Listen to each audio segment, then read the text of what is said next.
Bonjour à tous. Aujourd'hui, pas de leçon d'étiquette, juste un petit échange entre nous. Je vous donne des nouvelles par rapport à la grossesse. Écoutez, tout va bien et merci beaucoup pour vos messages. Ça se passe bien. Au moment où je tourne cette vidéo, j'en suis au 5e mois, 5e et demi, on va juste bientôt basculer dans le 6e mois. Tout va bien. Le bébé se porte bien. Nous ne savons toujours pas si c'est un garçon ou une fille. Et pour vous dire, juste cette semaine, on a commencé à discuter est-ce qu'on veut savoir ou pas. Pour les deux précédentes grossesses, on vous préférait la surprise. Donc, là, tout simplement, je pense qu'on va aussi garder la surprise, mais on a commencé à échanger sur ce sujet rien que cette semaine, pour vous dire à quel point on est en retard par rapport à tout ça. Bon, c'est lié aussi, c'est comme je le dis à mes amis proches, c'est pas que nous soyons blasés de la grossesse, parce que c'est la troisième, c'est pas une question de blasé. Simplement, nous avons déjà pris l'expérience des parents. On sait que tout ira bien, voilà. Même par rapport à une première grossesse où il y a beaucoup plus de stress, d'appréhension, enfin de, voilà, notre vie bascule quoi, de 0 enfant à 1, moi, ça a été le plus grand basculement. Mais ensuite, bon, on passe au deuxième, maintenant on va passer au troisième, ça va. De même, on se rend compte que beaucoup de choses et de matériel, de tout ce qui est autour de bébé, n'étaient finalement pas des indispensables. Voilà. Finalement, un bébé n'a pas besoin de grand-chose. Tout simplement. Et on s'est créé beaucoup de besoins avec la première grossesse. Déjà avec la deuxième, on a vu que c'est très encombrant tout de même. Bon, la troisième, là, je vous dis, on n'a encore rien préparé. Ça viendra. Mais on n'a pas du tout ni ce coup de stress, ni d'angoisse. Ça viendra. En temps et en heure, et tout ira très bien. Alors, bébé va bien. Il ou elle se porte très bien. Moi aussi, je vais bien. Vous le voyez, j'ai un hâle d'été. Tout va bien. Alors, cette grossesse est différente des précédentes. Pourquoi? Parce que j'ai le temps de la vivre. Ce n'était pas le cas à la première grossesse ni à la deuxième. À la première, j'avais une vie tellement. J'avais pas le temps d'être enceinte. C'était ce que je désirais le plus au monde et pourtant, je n'ai pas pu vivre ma grossesse pleinement. Je courais dans tous les sens. À la deuxième, c'était pire encore parce que donc il y avait le bébé de la première grossesse. Ils ont 15 mois d'écart, nos aînés. 15 voilà. Et c'était une année, on a passé l'année en travaux. Donc, bref. 10 jours avant la naissance de bébé, enfin la naissance prévue, supposée, finalement il arrive en avance, mais bon, supposée, enfin c'était fini. Je me suis posée. Et donc j'ai passé ces jours à vivre pleinement, à discuter, à parler à mon ventre, à respirer. J'étais assise, j'admirais la vie, voilà. Oh, c'était génial. Je vivais pleinement cette grossesse, enfin les 10 derniers jours en tout cas. Et je me souviens à ce moment-là, j'ai une amie éloignée, mais enfin sur Facebook, qui était enceinte en même temps que moi. Je vais presque dire que je vivais sa grossesse par procuration, via l'écran.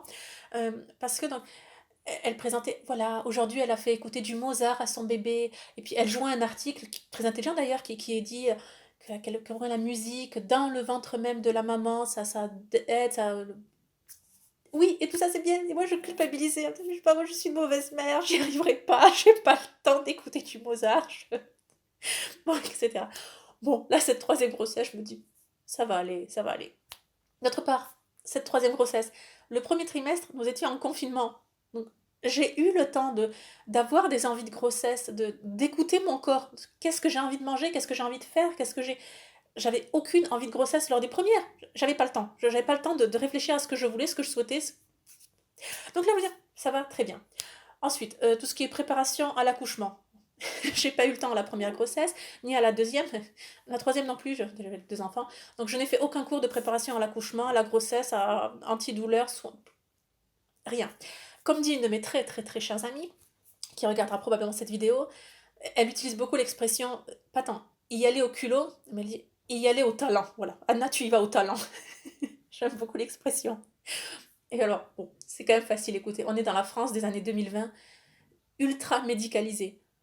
Tout va bien se passer, je le sais. Voilà. Et même s'il y a un petit souci, un petit problème, en moins de 2 minutes, il y a 10 personnes dans la salle d'accouchement pour vous aider, quoi. Donc, tout va bien et tout ira bien. Et on est pleinement confiant par rapport à cela. Comme pour mes grossesses précédentes, je décline et je refuse les tests pour la trisomie 21 et donc les autres maladies qui pourraient être détectées dès le ventre de la maman. Non, je signe les papiers, là, donc oui, oui, je suis bien consciente, je ne porterai pas plainte ni contre les uns, les autres, etc. Non, non. Nous accueillerons ce bébé tel qu'il sera, qu'il soit malade ou en bonne santé, nous le chérirons de tout notre cœur. Donc, voilà. Je souhaitais simplement dire aux femmes qui me regardent, aux jeunes femmes, sachez que c'est encore possible à l'heure actuelle de refuser ces tests. Ils ne sont pas systématiques.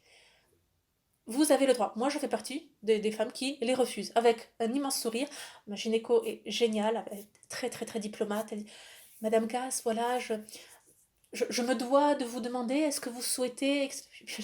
Pas de souci, vous faites très bien, docteur. Merci de le demander, merci. Je décline. Non, merci, mais vous faites très bien de le demander. On s'entend très bien. Elle est très très diplomate, très politiquement correcte. Elle est géniale. Bon, voilà, donc tout va bien. Au niveau de la prise de poids aussi, 1 kilo par mois, ça va. Et puis sinon, voilà, pour les vacances d'été, non, nous ne prenons pas de vacances. Cependant, nous vivons au Pays Basque, donc ça va. Nous allons prendre 4 jours en juillet, 4 jours en août. Mais enfin bon, il faut quand même travailler. Bon, moi je suis avec les enfants, mais mon mari doit quand même travailler par rapport à toute la crise économique et sanitaire qui a lieu. Il ne peut pas s'arrêter. C'est pas grave, on est au Pays Basque, on a quand même la forêt, la mer, la montagne, le parc à jeux, donc ça va, on n'est pas à plaindre. Voilà, j'espère que pour vous aussi ça va bien, que vos vacances se passent bien, que vous prenez le temps de souffler, de vous reposer, de vous ressourcer, on va dire de ne rien faire, voilà. Avec élégance bien sûr, mais de ne rien faire quand même. Bien. On se dit à très bientôt. Merci beaucoup pour tous vos mots d'encouragement, vos vœux, vos conseils qui sont toujours bienveillants. Merci beaucoup. À très bientôt. Et surtout, n'oubliez pas, la bienséance fait la différence.